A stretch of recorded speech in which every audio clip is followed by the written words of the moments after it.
The World Economic Forum's annual Global Gender Gap Report brought on some mixed news on gender equality. This year, it touched on global cost of living, a topic that has remained at the forefront for months. There's that unconscious bias where actually male and female have been proven to go for the male candidate. So when there's job opportunities, things are tight, there's still a higher probability that a man will get that job than a woman, which is something that needs to be eradicated. The report stated with the additional cost of living crisis, women struggle more as they continue to earn less than their male counterparts. The one thing they do face is the lower pay grade, first of all, and they're doing the same job as the men, but they're in a lower pay grade. Longstanding Indigenous women's rights activist Gladys Raddick says that this is something she sees often in the Northwest. Unless they're willing to talk about it, things like this are just coming out now in 2022 when we've been talking about it for almost 100 years. Women and girls are just as valuable as the men, especially in the work field.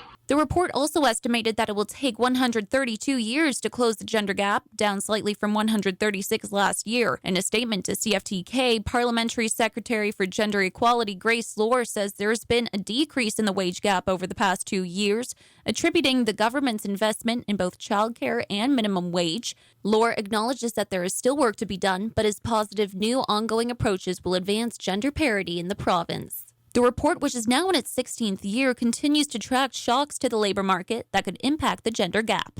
For CFTK-TV News, I'm Hannah Schmidt in Terrace.